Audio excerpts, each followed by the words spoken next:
voilà, ben oui, hein, un nouvel épisode de Liberté pour les auditeurs, hein.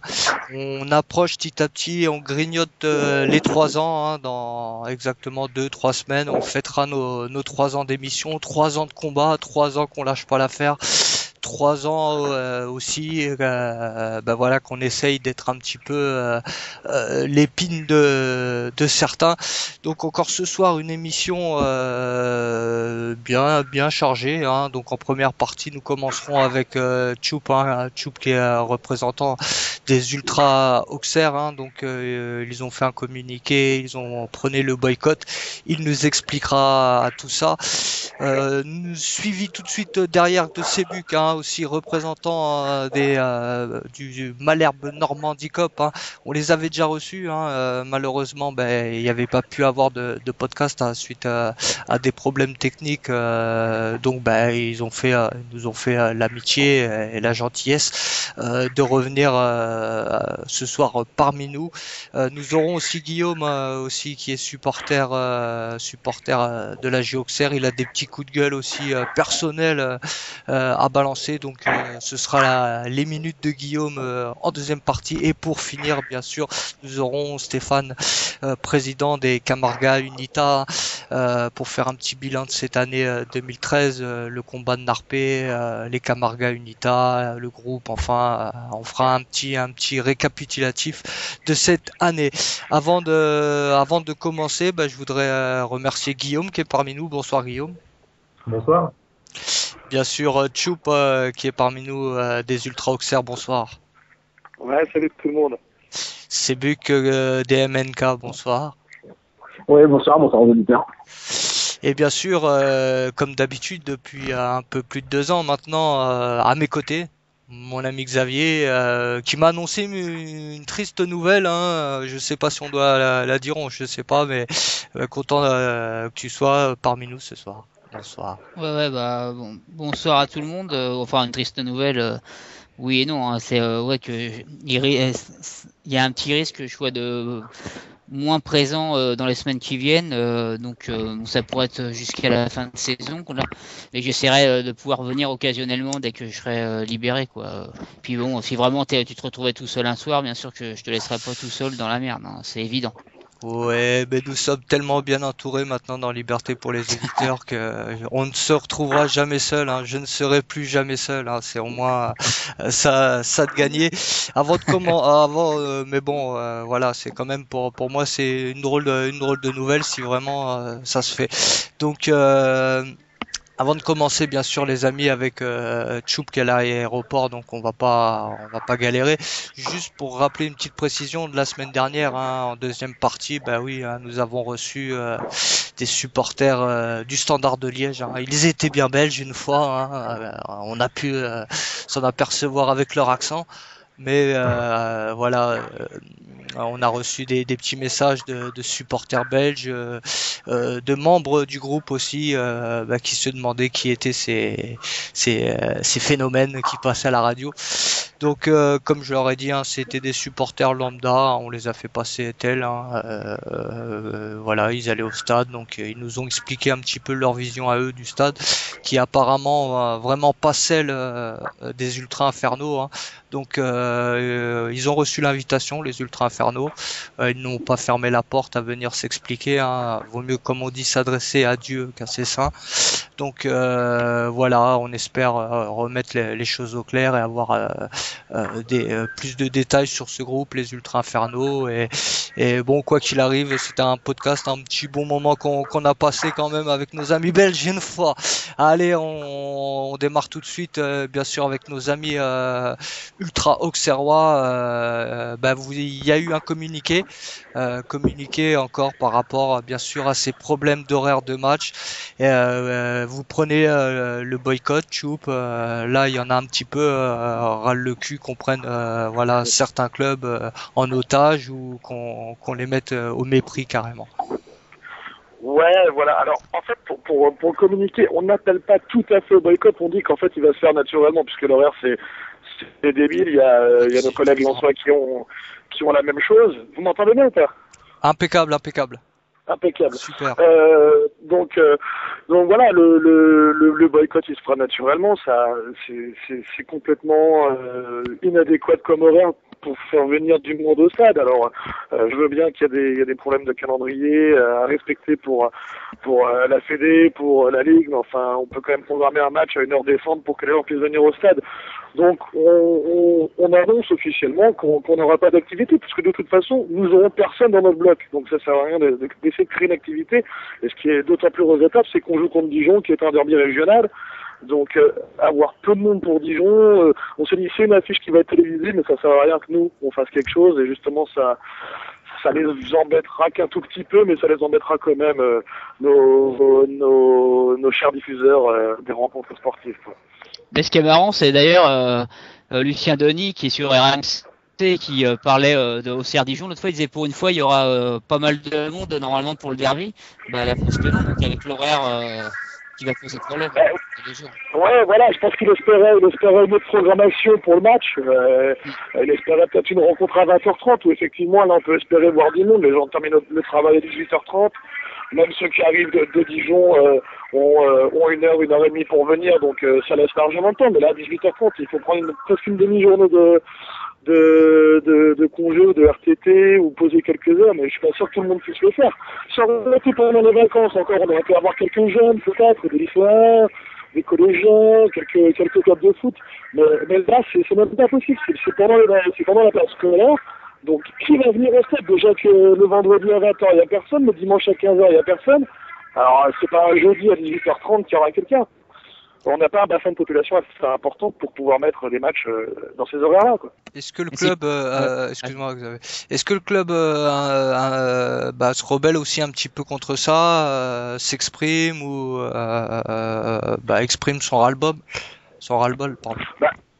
Nous, c'est ce qu'on demande à travers le communiqué, c'est que eux aussi prennent aussi le pas de notre action en s'amenant justement face à la FFF, face à Eurosport, même face plus généralement aux diffuseurs télé. Alors, est-ce qu'on sera suivi? Je sais pas. Je sais qu'il y a eu des discussions qui ont permis de décaler le match d'une heure, parce qu'à la base, le match devait être programmé à 17h30. Ce qui était encore plus risible. Bon, ils ont le 21h. Bon, je suis pas sûr que c'est comme ça qu'on mène un vrai combat contre quelqu'un en gagnant une heure qui ne fait strictement rien, parce que de toute façon, les gens qui vont venir, à mon avis, ils auraient pu venir à n'importe quelle heure finalement, quoi. C'est que on aura une population, voilà, qui est au chômage, à la recherche d'un emploi, ou des gens qui auront séché les cours, ou qui auront pris une journée de boulot, quoi. C'est la preuve, encore une fois, c'est parce que c'est bien la Coupe de France, hein, c'est le match, c'est ça? Oui, voilà, c'est ça. Mais c'est ça qui nous embête le plus, c'est-à-dire que c'est une coupe qui a encore à peu près une saveur, même si elle ressemble de plus en plus à la Coupe de la Ligue, dans le sens où maintenant les matchs, à partir des 16e de finale jusqu'aux demi-finales, ça se joue en semaine. Donc ça, bon, depuis maintenant 7 ans, je crois. C'est là-dessus que je voulais rebondir, c'est que c'est ce que beaucoup disent, que finalement, à part pour les 32e de finale, souvent la coupe, ils la font jouer en semaine, et ce qui fait que les stades sont un peu moins pleins, et puis que c'est un peu mis là comme un cheveu sur la soupe. On a l'impression que c'est plus la priorité, qu'à la limite la Ligue, ils privilégient un petit peu plus la Coupe de la Ligue que la Coupe de France. Oui, mais c'est, enfin voilà, avant, jusqu'à, je crois que c'est il y a 7 ans, je crois que la dernière où il y avait qu'un seul tour qui était joué en semaine, sinon tout le reste était joué le samedi ou dimanche. Depuis, c'est vrai que ça ressemble très fortement à la Coupe de la Ligue, que tous les groupes ultra français de Ligue 1 et Ligue 2 ont essayé de combattre à un moment, même si le combat c'est vachement aménuisé ces dernières années, mais il y a eu au moins une période dans l'histoire où les groupes ultras se sont tous battus ensemble contre la Coupe de la Ligue. Ça n'a pas duré longtemps, mais ça s'est fait. Mais là, on pourrait presque le faire pour la Coupe de France. On pourrait presque le faire pour la Coupe de France parce que, excepté les 32e, voilà, qui jouent un samedi, en général, c'est plutôt une bonne fête du football. Bon, il y a les petits clubs qui éliminent les gros, il y a des matchs improbables, et puis il y a même des horaires assez sympas finalement. Je veux dire, le dimanche à midi, bon, ça peut paraître bizarre, mais c'était finalement pas mal de faire jouer en hiver ces rencontres à midi, ça permet d'ouvrir des stands de frites, voilà, sur des petites rencontres comme il y a eu à Branche-Lens et Marc-en-Barœul au soir. Donc je pense que c'était plus trop sympa. Mais là, les matchs en semaine, qui plus est, même pas en soirée, même pas à 20h30 ou 21h. Non, là c'est fin d'après-midi. Ça sert à rien. Et c'est pour ça qu'on a décidé non pas d'appeler au boycott, parce que de toute façon la chose va se faire naturellement, mais d'appeler à une inactivité en tribune, et s'il va des familles, ils les auront, mais je suis pas sûr que ce soit très télévisuel, quoi. Justement, c'est à cause de la télé l'horaire ou c'est est-ce que c'est ce diffusé? que j'allais dire, ouais. C'est Eurosport, c'est qui doit diffuser normalement Normalement, c'est Eurosport. Ouais, là c'est Eurosport, c'est la télé qui a décidé de l'horaire. Il voulait même à 17h30. Mais même la télé, on mettait un match à 18h30. Si les gens ne sont pas rentrés, je suis pas sûr qu'ils regarderont la télé au travail, quoi.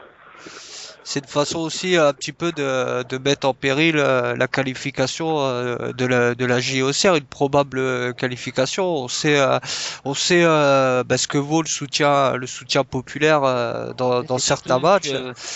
J'ai envie de te dire, ça met en danger excuse-moi, juste après je te redonne la parole, ça met même en danger la Coupe de France, parce que si tu vois des stades quasiment vides, les gens, même les médias vont dire la Coupe de France, tout le monde s'en va. Alors que c'est pas ça, c'est aussi que des fois il y a peut-être ça, mais il y a aussi les horaires, comme tu dis, c'est pas toujours évident. Donc c'est même pas bon pour la Coupe de France, à la limite. En plus, si à la télé, t'as un stade qui est quasiment vide.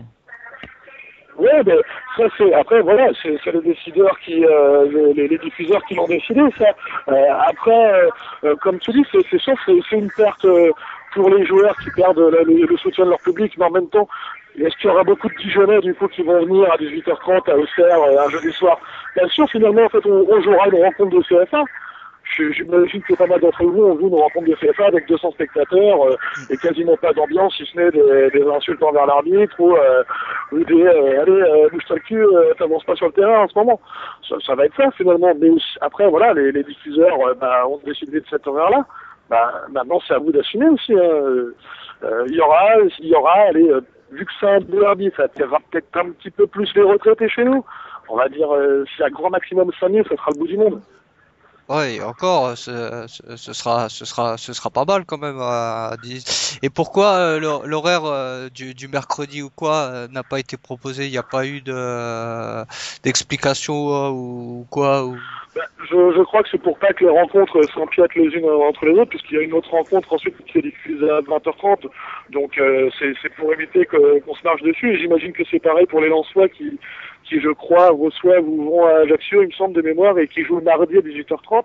Pareil, il y a une rencontre qui va jouer à 20h30, donc c'est pour pas se marcher dessus. Mais dans ces cas-là, on peut peut-être faire un multiplex, je sais pas, je trouve qu'on a les moyens techniques pour faire du multiplex toutes les semaines en Ligue 1 et en Ligue 2. On pourrait peut-être en faire une en Coupe de France, ça pourrait être intéressant, et ça pourrait permettre aux gens de venir au stade. Et puis en plus dans des matchs qui des fois, dans des matchs il y a toujours des moments un peu creux où il se passe pas grand-chose, ça permet de tourner.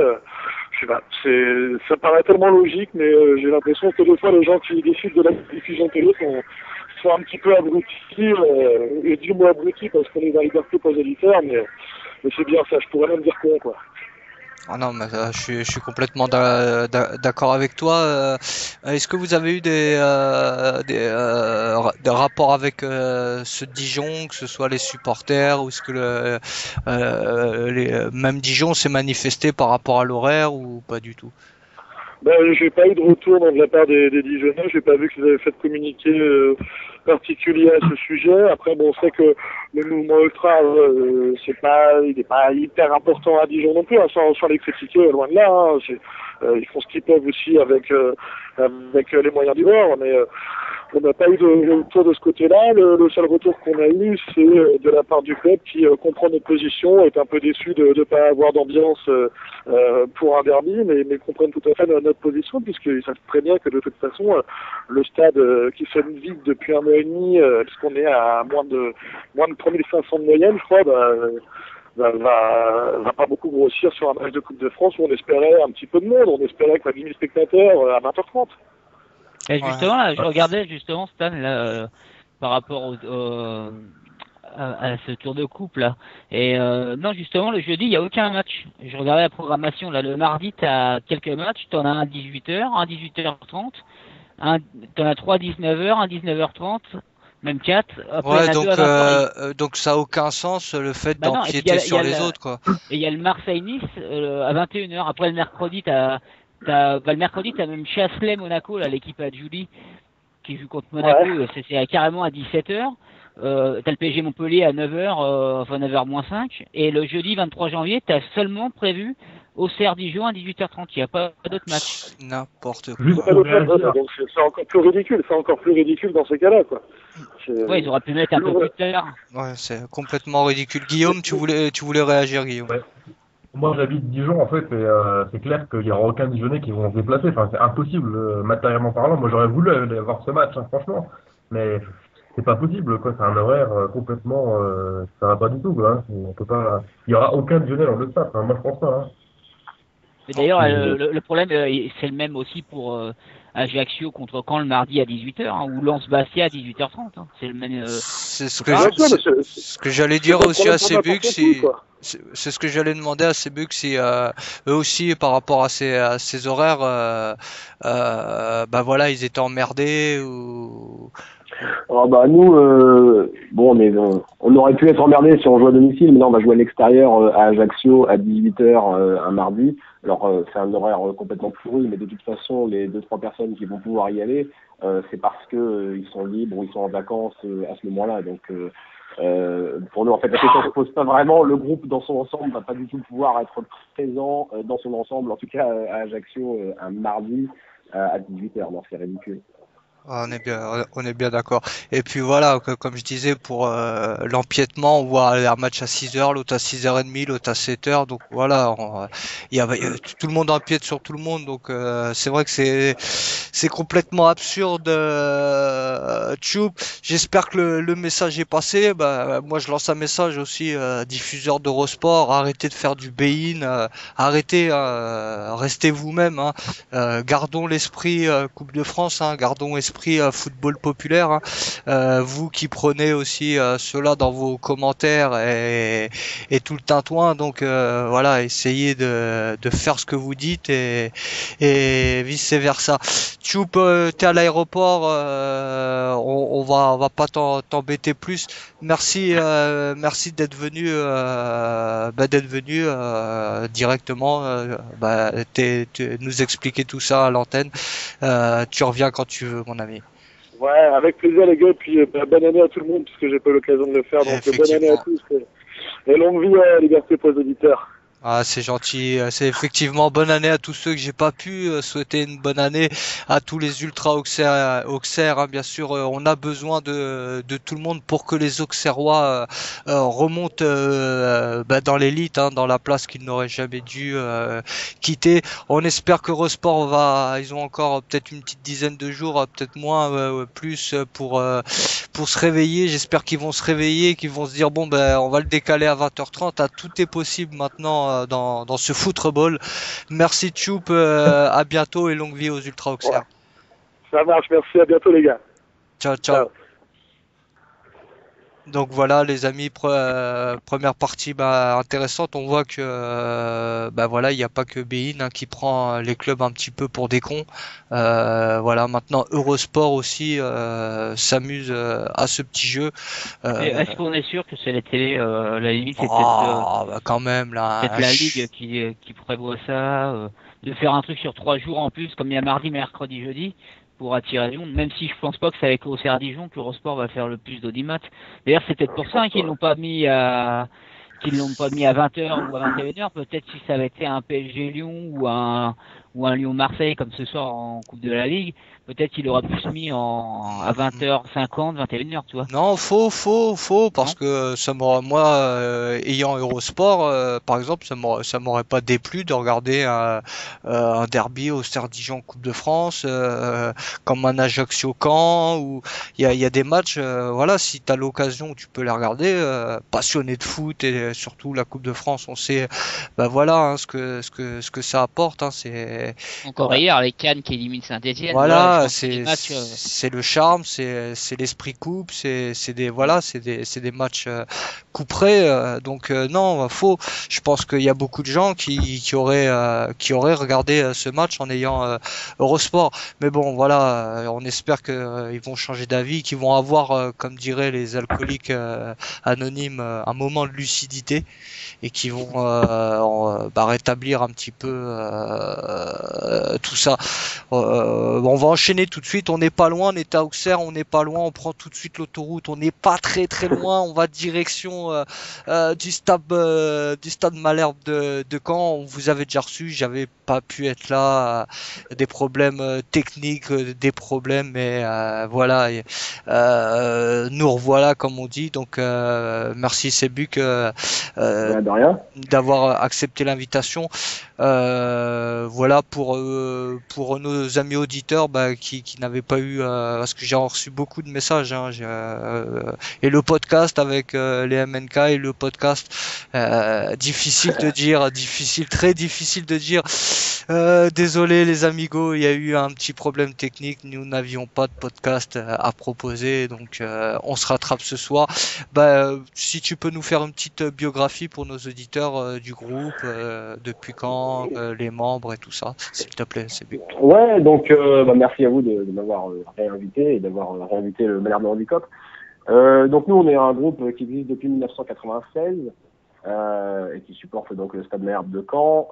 En réalité, pour comprendre un petit peu l'historique de notre groupe, il faut se replonger un peu dans la première moitié des années 90, où à Caen, on a un mouvement supporter qui est divisé entre plusieurs factions, qui ont des mentalités différentes, qui ont parfois tout simplement une façon de supporter différente. Et en 96, en fait, sous l'impulsion du club qui essaie d'apaiser les tensions pour essayer de former un seul gros groupe à Caen, il est décidé, il y a des réunions qui sont provoquées, et il est décidé de créer le Malherbe Normandie Cup, qui sera un groupe rassembleur.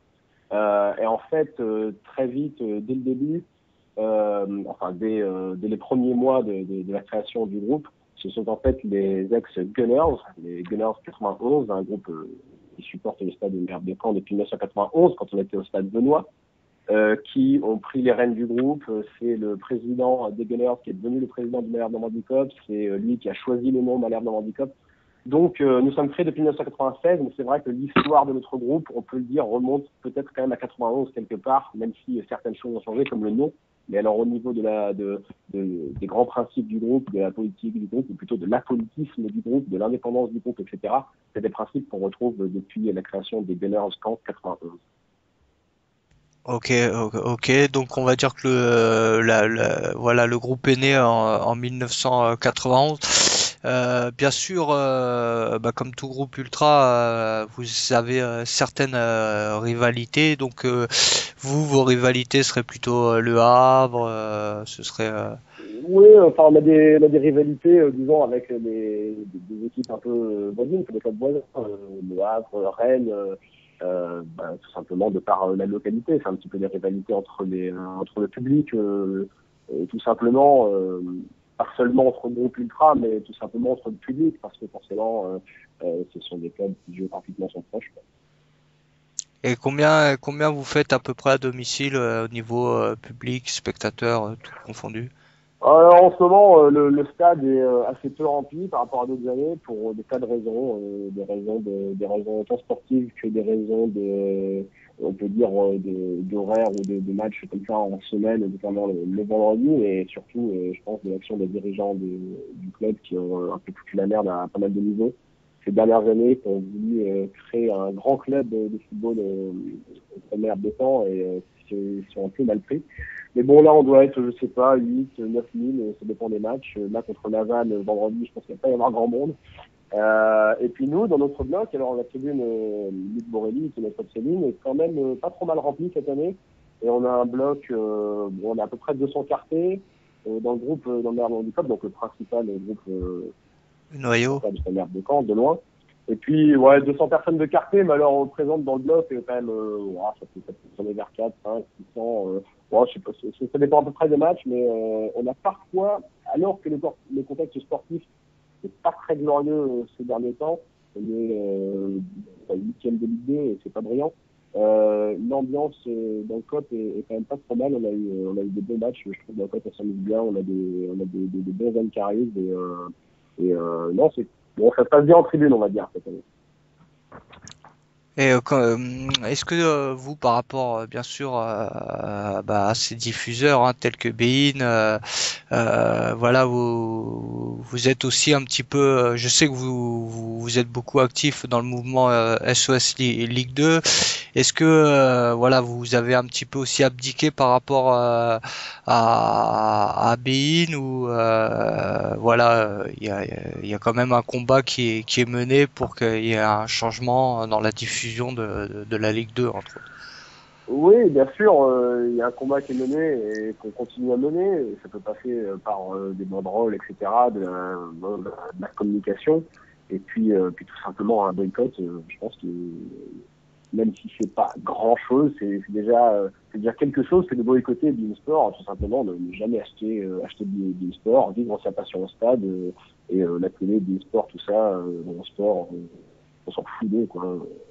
Faut pas s'abonner à ces chaînes-là, je pense que c'est le message qu'on peut donner. Après, j'en sais de la part qu'ils veulent, mais en tout cas, notre voix, si on a quelque chose à dire, c'est ça. Et vous avez quelles sont vos relations avec le club en fait? Les relations avec le club, c'est pas terrible quand même depuis plusieurs années pour différentes raisons. Comme je disais tout à l'heure, le club s'est soudainement pris pour un grand club, a commencé à changer le logo, a commencé à ouvrir une boutique beaucoup plus grande pour essayer de faire un peu plus de marketing, etc. Mais en réalité, on n'a pas senti les supporters du public canet très acceptés au sein de la famille Stade Malherbe de Caen. D'ailleurs, on sent plus trop l'esprit Stade Malherbe de Caen. Donc voilà, c'est vrai qu'on n'a pas des relations toujours terribles avec le club. Bon, en ce moment, c'est, on va dire, cordial. Et, on est un groupe qui est plutôt quand même respecté par les médias locaux. Enfin, je veux dire, très respecté par les médias locaux, par les autres supporters du Stade Malherbe de Caen. Donc, on a une bonne image. Et parfois, on se retrouve un petit peu dans le rôle du syndicat qui défend les intérêts du public canet. Je pense que c'est aussi ce rôle-là que peuvent avoir des groupes ultra ou à tendance ultra comme les nôtres. Et je pense que voilà, c'est un rôle qu'on a, mais c'est vrai que parfois on se prend la tête avec les dirigeants autour de certains sujets. Ouais. Je sais que vous étiez à la manifestation à Montpellier pour l'affaire Castille en 2012.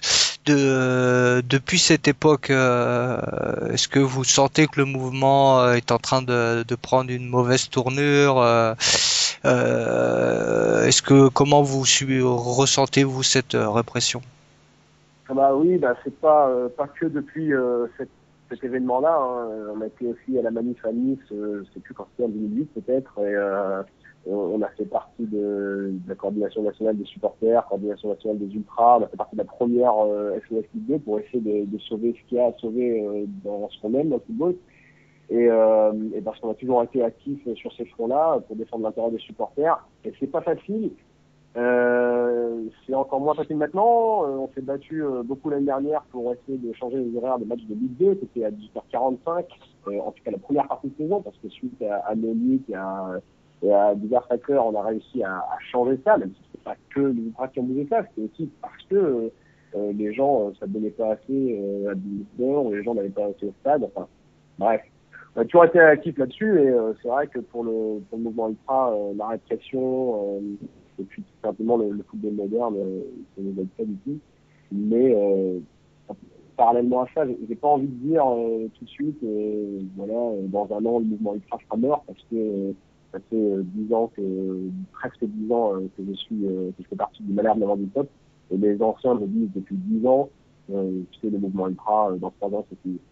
Or, ça fait des années que je supporte ça, donc que je supporte mon club de cette manière. Et donc j'ai pas envie de m'avancer. On vit des moments difficiles, faut lutter, mais il y a toujours des choses à faire. Il y a toujours des vraies bonnes émotions à avoir avec le groupe. En tout cas pour ceux qui ont la chance de toujours avoir un groupe qui existe et qui n'est pas dissous. Donc nous on a cette chance-là.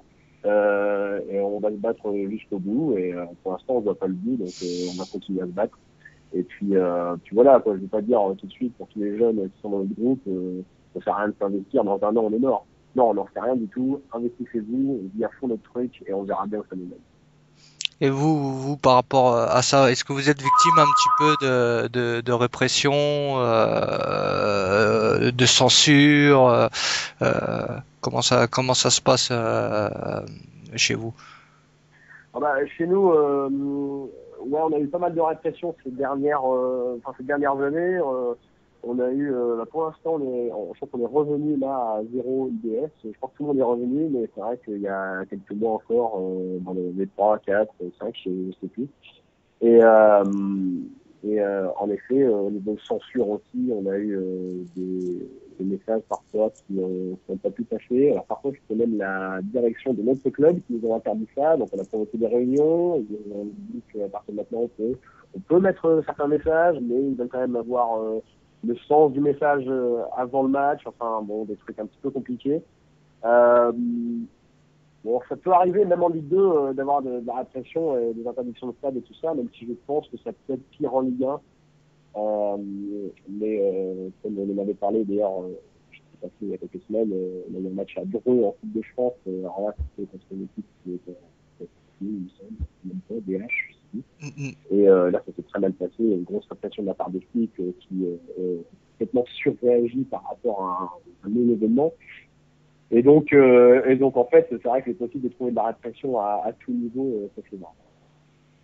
Ouais, ouais, pour cette histoire à Dreux, ouais, on l'avait relayé, on avait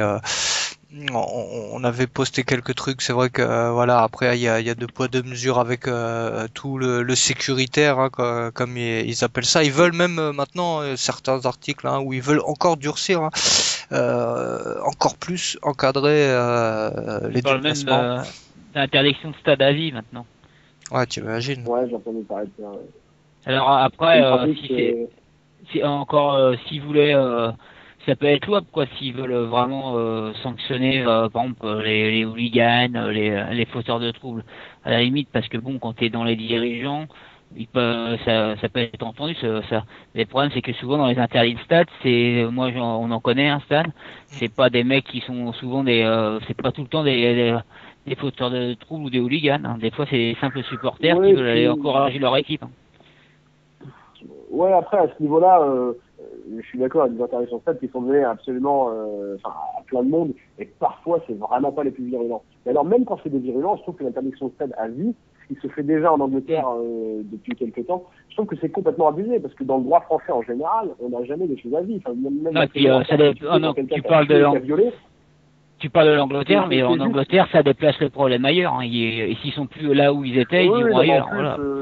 en plus c'est vrai, mais je veux dire, on peut tous aussi changer, et si on prend quelques années d'interdiction de stade, même pour des faits qui sont réellement violents, et il peut y avoir une amende avec ou quelque chose, on peut aussi revenir et être différent, on peut aussi venir avec Exactement. son gamin au stade après, une fois qu'on a terminé sa phase hooligan, pour ceux qui auraient une phase hooligan, et venir au stade avec son gamin et vivre la vraie passion du football. Donc je pense pas qu'une interdiction de stade à vie soit nécessaire, même justifié. Enfin, pour moi, c'est complètement Non, je abusé, pense que encore une c'est un fois. cas extrême, hein, qu'ils ont pris. Je pense que, enfin, Oui, je oui, sais je pense. que ça arrivera pas que un jour il y en a un qui prenne directement interdiction de stade à vie. Ça me paraîtrait énorme, quoi. Ouais, bah, j'espère qu'il n'y aura pas cher, mais bon. Ouais, ça peut arriver s'il y arrive encore des situations comme il y a eu Nice-Saint-Étienne ou des choses comme ça. Je pense que pour si la prochaine fois il se passe des incidents comme ça, je pense qu'ils pourraient innover leur interdiction de stade à vie avec ce genre de choses. À partir du moment, je pense, où ils commencent à en parler, c'est comme si c'était fait, hein. On le voit au fil du temps, voilà, hein, depuis que le plan Le Prou est passé. Vous, par rapport à, vous avez une opinion par rapport à ce qui s'est passé, le plan Le Prou, on a exclu tout le monde, remplacé tout le monde et tout va bien. Bien sûr. Enfin, c'est une horreur ce qui s'est passé pour le football, pour le vrai football, le football populaire, quoi. Nous, on connaît un peu le Parc des Princes parce que de temps en temps, on a un déplacement là-bas. Et on a pu voir, c'est vrai, des ambiances assez incroyables là-bas, notamment sur un hommage à Julien Kemener avec le club de Boulogne qui avait tous des cierges magiques, je crois. Et ça rendait incroyable. Puis Auteuil, ce jour-là, était en pleine forme aussi. Et c'est très très dommage de voir toute cette créativité, tout ce mouvement à Paris mourir comme ça. Et puis et surtout pour voir par quoi c'est remplacé. C'est vraiment le club moderne par excellence dont on n'a pas du tout envie. Et puis là où nous, on s'en fiche un peu à la base de Paris, mais je veux dire pour nous c'est ce qui se passe à Paris, peut-être un petit peu une illustration de ce qui va se passer pour le futur dans plus de clubs. J'ai cru entendre aujourd'hui qu'il y a des gens Qatar, je sais plus, en Arabie Saoudite qui voulaient peut-être racheter le club du Havre. Alors si on a ça même dans des petits clubs, des situations comme ça où le football populaire est menacé, je crois que ça va devenir vraiment n'importe quoi. Ça devient n'importe quoi. Mais c'est vrai que Paris c'était le premier exemple et ça nous a tous choqués et je suis assisté quoi. Après, il y a une enquête qui a été faite par la LFP qui disait justement que c'est grâce à l'aléatoire que le stade était plein en gros. C'était vraiment l'exemple à suivre, mais ce qu'ils n'ont pas dit surtout, c'est que si tu faisais les tarifs actuels et puis l'aléatoire comme c'est actuellement, même si ça a été un peu allégé, il me semble, le stade, mais si t'as pas des vedettes et t'as une équipe comme à l'époque où on jouait le maintien, je pense que le stade il serait beaucoup moins plein. Pourquoi il y a du monde? C'est parce qu'ils ont fait une équipe avec énormément de moyens qui veut faire partir des grands d'Europe, qui avait les résultats qu'il y avait à une certaine période entre 2000 et 2010 par exemple. Je pense que le stade il serait pas plein comme il est là, loin de là. Bien sûr. Non, mais de toute façon, on le voit aussi par rapport les mecs, ils ont mis 1 an et demi à prendre des champs. C'est que forcément, avant, ils étaient pas là non plus. Donc, c'est sûr que voilà, on achetait du strass et des paillettes aux yeux des gens, et puis voilà. Et puis maintenant, quand tu vois Ajaccio, un parquage où t'as 3 supporters et un steward, quand t'as un grand club, ça fait quand même tâche, quoi, quand même. Voilà. Non, mais c'est clair, c'est les stars qui ont été achetées, évidemment. C'est ça qui fait que le football peut attirer un nouveau public et c'est ce qui s'est passé à Paris. Parce qu'on voit des stars dans plein d'éléments, dans plein d'éléments de la société, dans les médias, en général, il faut toujours qu'il y ait des stars pour que le grand public en parle. Mais le football, c'est très différent de tout ça. Le football, on supporte un collectif, on supporte un club, on supporte ce que représente le club, la ville. C'est que des choses collectives, que ce soit l'équipe, la ville, ou la région même, parce que quand on va supporter le Stade Malherbe de Caen, on représente la région Normandie, on représente que des choses collectives, jamais des choses individuelles, on supporte pas un joueur. Enfin, nous, on a Mathieu Duhamel en attaque, et on vient pas pour supporter Mathieu Duhamel, quoi. Et c'est vrai que là, ça mène... Après, faut avouer quand même que nous, par exemple, quand on était abonnés au Parc des Princes, souvent on réclamait des moyens, une grande équipe à Paris. voire des démissions aussi. Ouais, non, mais je veux dire... Moi, le fait qu'il y ait une belle équipe, moi, je vais pas pointer du doigt. Ça peut être sympa. Et d'ailleurs, je vais te poser une question. Par exemple, si au Stade Malherbe de Caen, ça arrivait une chose comme ça, mais qu'on touche pas aux tribunes et que ça reste un peu comme vous êtes, vous serez pas contre? Parce que moi, à la limite, il y aura encore les tribunes comme c'était, enfin les COP qui sont là. À la limite, moi, ça m'aura pas déplu. Il y a peut-être certains trucs qui m'auraient plus plu que d'autres, mais faut pas dire non plus qu'on voulait pas des gros investisseurs qui arrivent. C'est ce qu'on demandait. Vous, à Caen, s'ils arrivaient, vous seriez preneur, franchement, vous en tant que supporter. Moi, ou ça fera peur. Moi, il y a vraiment moi, il y a vraiment quelque chose de. J'aime beaucoup quand j'ai l'impression de supporter quelque chose qui est de ma région, qui a un sens à ce niveau-là. Avoir des gens, par exemple, qui ont été formés au Stade Malherbe de Caen et qui ne sont pas juste débarqués d'ailleurs, ça a du sens parce que c'est des gens qui ont grandi dans le quartier à côté de chez moi ou dans mon quartier et qui jouent là sur le terrain devant moi. Alors, ça peut être sympa aussi, évidemment, d'aller en finale de coupe, etc. et d'avoir plus de moyens. Cela dit, si c'est pour complètement effacer le caractère canet normand du club, je trouve pas ça génial, quoi. Et de savoir que la plupart des investisseurs dans le Stade Malherbe de Caen, c'est des entrepreneurs locaux de la région qui ont fait de l'argent avec du lait, du camembert, etc. Et je trouve que ça a du sens aussi, quoi. Pour moi, c'est important qu'il y ait du sens. Alors après, c'est mon avis personnel et je pense qu'il y aura d'autres avis qui trancheront. Mais ce que je veux dire, c'est que, et ça me dérange pas d'avoir des très grands joueurs, évidemment non, il y a plein de joueurs en Stade Malherbe de Caen que j'ai beaucoup aimé ou que j'ai supporté. Mais avant tout, on supporte un collectif. Et je pense que dans certains stades, par exemple à Arsenal, où il y a un public qui est complètement aseptisé, un nouveau public qui a beaucoup d'argent et qui est un petit peu différent de celui qu'on peut voir, on va dire, dans les groupes ultra en France. ils ont plein de chants pour des joueurs. On a l'impression qu'ils supportent comme ça des joueurs, des stars, ils s'identifient aux stars, ils les suivent sur Twitter. Mais je sais pas ils représentent vraiment et ils supportent vraiment le club, le canon d'Arsenal, le Borough Islington. Je sais pas s'ils supportent ça. Donc je sais pas, c'est des questions que je me pose. Et c'est sûr que l'ambiance d'Highbury, c'est fini ça. Je pense que tous ceux qui étaient à Highbury, maintenant ils se retrouvent plus à l'extérieur que dans leur stadium. Je sais plus comment on appelle ça, l'Emirates Stadium. Donc ouais, c'est sûr que c'est une autre mentalité qui s'est instaurée. Après, comme disait Xavier, voilà, on aurait une grande équipe avec des grands supporters. C'est sûr que ça nous aurait pas plu. On aurait même encore plus chambré, je pense. Là, c'était le cas, on serait fait plaisir, je pense.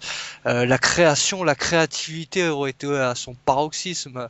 Mais bon, voilà, c'est comme ça. C'est comme On n'aura ça. jamais les deux, on n'aura jamais les deux. Voilà, c'est comme on l'a eu une petite période dans les années 90 hein, avec Ginola, Weah, Valdo, Ricardo. Ouais, d'ailleurs, faudra pas suivi parce que souvent t'entends PSG devient un grand club, il redevient un grand club parce que Daniel PSG Bravo, avant. il y avait Voilà, le PSG existait avant. J'en passe, c'est des meilleurs. Hein. Ton meilleur déplacement ou ton meilleur des meilleurs déplacements où t'as bien frissonné, ça a été lequel avec le MNK? J'ai eu c'est difficile d'en choisir un comme ça, mais c'est vrai qu'on était allé au Stade de France pour une finale de coupe où on a vécu des bons frissons. On a fait un déplacement, je me souviens, à Saint-Étienne aussi, on avait créé une ambiance qui était pas trop mal pour le nombre qu'on était et le COP Nord à la fin avait un peu applaudi notre prestation en parkage. C'était très sympa. La manif à Nice, suivie du match à Nice, et on a rencontré plein d'ultras d'autres clubs. Et c'était aussi un déplacement très sympa. Pour nous, c'était un match et en plus la manif, en fait. On a fait les deux d'un coup, parce qu'on jouait à l'extérieur à Nice. Et ce jour-là, il y avait beaucoup de gens dans le groupe qui se demandaient si la manif allait bien se passer, si tout le monde allait se tenir à carreau, s'il allait pas y avoir de bagarre qui allait éclater. Je m'en souviens encore. Et en fait, ça s'est super bien passé. Et à la fin de la manif, on a pu discuter, boire un coup avec diverses personnes qui étaient là. Et en fait, ça s'est très bien passé. J'étais très content de voir qu'il y a beaucoup de groupes qui étaient prêts à lutter ensemble. C'était vraiment sympa. Et bon, il y a plein d'autres déplacements mémorables. Mais c'est vrai que je suis à Nice, là, c'est très sympa. Ouais. Et puis le monde ultra, ce n'est pas que voilà les tribunes, les tifos et tout ça. Il y a aussi de l'humanitaire. J'aimerais que tu nous en parles parce que le MNK s'investit beaucoup aussi hors football dans l'humanitaire. Ouais, alors il y a le projet dont j'avais évoqué la dernière fois. Donc en fait, c'est intéressant de parler de ça et de parler de l'aspect humanitaire certes, et puis aussi de l'aspect créatif et formateur et de responsabilité en fait des groupes comme les nôtres. En fait, personnellement, en fait, je suis aujourd'hui artiste peintre et je travaille beaucoup avec Spag, qui est photographe MNK et qui est aussi lui-même devenu artiste photographe professionnel. Et nous avons tous les deux jamais mis les pieds dans une école d'art ou dans une école de photo. On n'a jamais pris un seul cours de dessin ni rien, mais on est devenus des professionnels dans notre domaine parce qu'on a été au Malherbe Normandie Cup et parce que on a appris à faire des tifos, on a appris à peindre les murs du local, on a appris à prendre des photos, des tifos, etc. Et en fait, en ayant ces responsabilités-là, on s'est plongé dans nos domaines. Et aujourd'hui, on a un projet, donc Spag et moi-même, d'aller dans différents bidonvilles, des quartiers défavorisés du monde, pour peindre dans ces quartiers-là. Et c'est ce qu'on a fait l'été dernier à Jakarta. Il y a une vidéo qui est disponible sur Internet. Et dans 4 jours, maintenant, je crois 4 jours, on part au Kenya, dans un bidonville à Nairobi, pour peindre dans un bidonville. En fait, le truc tout simplement, c'est qu'on va voir les gens, on demande à chaque famille de nous donner un mot qu'ils souhaitent exprimer, et on peint ce mot-là sur leur maison. Donc c'est du graffiti, quoi, c'est de l'art mural. Et on peint ce mot-là sur leur maison. Et il y a tout un travail de vidéo et de photographie derrière qui est fait par Spag. Donc on part tous les deux, pour l'instant que tous les deux, et c'est possible que dans le futur il y ait d'autres qui viennent avec nous pour voir les choses en grand, donc notamment en assistant, etc.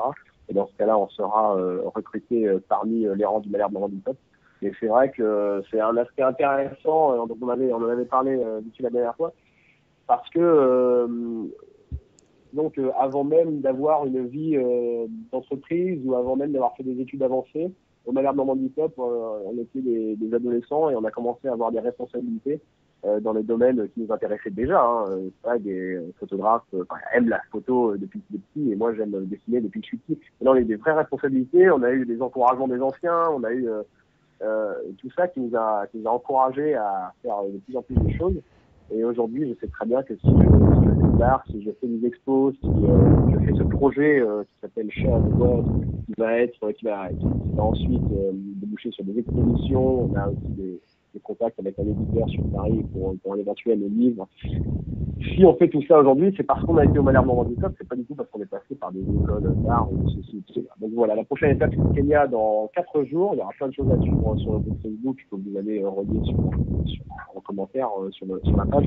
Et puis après ça, il y aura encore plein d'autres destinations en fait. Une sûrement en mai, une autre en août et d'autres qui vont venir après. À chaque fois dans des bidonvilles, du graffiti, c'est vraiment sympa. Chapeau, chapeau, hein, comme on dit chez moi. Voilà, c'est aussi ça de montrer dans l'émission que voilà, ultra égale aussi citoyen, égale voilà, père de famille, personne responsable, artiste même, hein, virtuose, hein, des fois, voilà, des autodidactes, hein, des gens qui se construisent par rapport à une passion. C'est ça, ouais. Et puis je dirais même, autodidacte. Pas tellement en fait, parce que c'est justement les anciens dans le groupe qui aussi nous ont appris beaucoup de choses, donc c'est pas vraiment autodidacte en fait, c'est eux qui nous ont un peu transmis certaines choses et puis après ils nous ont beaucoup encouragés, ils nous ont donné réussir quoi. Pas forcément dans le domaine artistique, mais ça peut être dans d'autres domaines, le fait d'organiser des déplacements, de sortir du matériel, de s'occuper de choses comme ça, d'écrire des feuilles d'infos, quand on a 18, 19 ans, je trouve que c'est très très formateur et on n'insiste pas souvent sur ce rôle-là des groupes ultra.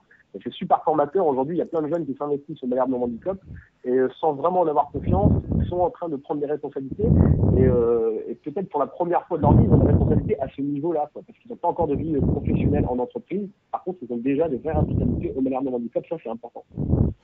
Voilà, c'est ce qu'il faut, voilà, c'est ce qu'il faut aussi montrer, c'est que tout est possible, hein. Il y a beaucoup aussi de groupes ultra hein, qui font des choses à côté de l'humanitaire, ou comme à la butte paille a dit, au lieu de faire galérer les jeunes en face du quartier de la butte, on les prend et on leur donne des responsabilités. Enfin, il y a des choses qui sont faites et qu'on ne relaie jamais. Et on n'en parle pas assez dans les médias. Parce voilà. qu'on parle du mauvais, mais pas du bon. Ouais. Il faudra aussi en parler de ça. Mais d'ailleurs, on avait partagé sur la page de l'émission, quand Stan, toi, t'étais pas là. Oui, d'accord, ouais. Et d'ailleurs, j'avais mis sur la page de l'émission que tu nous en avais parlé le soir, le mercredi soir pendant l'émission, mais tu m'étais complètement bourré sur ton nom. J'avais mis C-Doom au lieu de C-Book et puis j'avais repris le truc après. Donc tu nous mettras les liens, on les remettra sur la page si tu veux. Ouais, bien sûr, bien sûr. Bah, c'est parce qu'en fait là justement, donc on part dans 4 jours, et on y reste pendant un mois, donc on va balancer plein de photos sur internet, des petites vidéos et puis après une grosse vidéo qui expliquera tout ce projet-là. Donc d'ici quelques jours, là, on va commencer à balancer pas mal de photos d'Afrique, tout simplement. C'est Outsiders Crew avec un K sur Facebook, sur Twitter, partout, sur Internet. Donc voilà, je sais qu'il y a plein de jeunes évidemment de notre groupe qui vont regarder ça attentivement. Et puis même des d'autres groupes, j'ai reçu des messages d'encouragement de pas mal d'autres groupes. Et non, ça fait très plaisir. Ouais. Bah, c'est cool. De toute façon, comme d'habitude, on verra en MP tout ce qu'il faut. On récupérera ça et on partagera.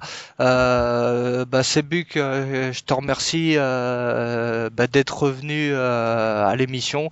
J'étais pas là, mais pour moi, c'était un plaisir de t'avoir reçu là. Bah, c'est moi qui vous remercie. Continuez avec votre émission. C'est très bien de parler de tous ces sujets et puis et puis de nos luttes surtout, à nous, à tous les groupes de supporters de France, quoi. Et puis de Bah, Belgique. ouais, bah c'est voilà, bah, c'est vrai que bon bah c'est grâce à vous, c'est grâce à vous tous et voilà de nous faire confiance. C'est vrai qu'on a de plus en plus d'auditeurs et des fois bah oui on est moi et Xavier des anciens aussi des tribunes, donc on connaît le problème et c'est pour ça voilà qu'on se permet aussi de faire ça. Hein. Donc merci Sebuc, merci OMNK de nous avoir fait confiance. C'était un plaisir et vous revenez quand vous voulez et longue vie au MNK. Eh bien, merci à vous. Ciao Sebuc, à bientôt. Ciao, au revoir. Ciao. Voilà mes amis, hein, c'est encore un bon moment en compagnie de nos amis Canet. Hein, pareil, hein, les Canets, qu'on aimerait bien les voir revenir en Ligue 1 hein, pour avoir des matchs aussi et se déplacer à Dornano. Enfin voilà, la nostalgie hein, qui revient, Xavier. Sauf qu'on se déplacera plus. Oui, bah si maintenant qu'on a des contacts avec eux en contre parkage, bah Ah oui, voilà. on risquera de pouvoir avoir quelques places. Donc pour ça aussi c'est intéressant cette émission. D'ailleurs, c'est drôle Ouais. que pour revenir juste vite fait, revenir là-dessus que pour le déplacement en Coupe d'Europe. Alors, est-ce qu'ils sont obligés en Coupe d'Europe parce qu'ils ont pas, il n'y a pas les mêmes lois en Europe qu'en France, mais de voir que là ils ont ouvert la billetterie pour pouvoir remplir un peu la tribune. Je crois que il y aura 1800 à Leverkusen parisiens, avec beaucoup d'anciens, il me semble. Donc, est-ce que c'est une porte ouverte? Ce que je ne pense pas. Ou est-ce que c'est parce qu'avec la Coupe d'Europe, tu es un peu obligé de faire ça et d'être un peu moins ridicule, peut-être aussi? Parce que si tu viens à Leverkusen avec 10 à 20 supporters, ça fait un peu ridicule pour un grand club. Je sais pas, faudrait Ouais. creuser ça. Ouais, On ouais, non, pose des mais, questions. non, mais c'est vrai, voilà, peut-être qu'ils ont laissé une porte ouverte et puis tout le monde s'est engouffré dedans. Donc, après, voilà, bah, dans un sens, il faut changer aussi de stratégie. À un moment donné, comme on dit, ça va payer. Peut-être que eux, ils sont peut-être rendus compte aussi. Hein, ils font les tests peut-être avec, voilà, la Ligue des Champions. Hein, ils se disent pourquoi, comme tu dis, ne pas être ridicule. Donc, forcément. Plus il y aura de monde et plus on rit, comme on dit. Donc bah voilà, à tester maintenant, c'est fait. Hein. Peut-être que il y aura encore des blocages et des machins comme d'habitude, des embroglios, hein, je sais pas, ou peut-être que ça se passera bien et puis pour les Leverkusen, il y aura un tour. Donc tant mieux et à suivre. Guillaume qui est toujours avec nous, hein, assidu, hein, très sage, hein, bonne... J'écoute depuis tout à l'heure. J'écoute un Ouais. petit Ouais, t'es en pleine peu. écoute, hein, tu t'as appris des choses hein, ce soir, hein, tu as appris des choses, tant mieux, ça nous fait plaisir. Hein. Guillaume, comme je t'ai présenté, hein, comme je t'ai intitulé en début d'émission, tu es supporter de la GIA aussi, et puis voilà, t'avais des petits coups de gueule à passer, des petites choses à dire par rapport à ton club de cœur. Alors déjà, pour commencer, bon, on a un scoop, il y a Ntep qui s'en va pour 10 millions d'euros à Arsenal. Donc, Ah, d'accord. alors moi je trouve que alors bon, c'est bien pour les finances, mais c'est mauvais pour le jeu. Hmm. Parce qu'Ntep, moi, c'est le seul joueur, enfin, qui à mon avis à l'heure actuelle sort du lot et dire sans lui, qu'est-ce qu'on va faire, quoi. Hein. Parce Et que c'est officiel qu'il a signé? c'est brûlant. Alors apparemment, ça va se faire. Ça Ouais. fait bon, 10 millions d'euros, c'est vrai que ça ne refuse pas pour un club comme Auxerre. Mais là, le remplaçant annoncé, c'est un mec qui s'appelle Stoïlik. Il finirait la saison ou Ouais. il partirait peut-être maintenant là? Alors, apparemment, il partirait tout de suite. Alors après, il parlait de refaire un prêt par la suite d'Arsenal à Auxerre, mais bon, j'en suis pas certain. Oula.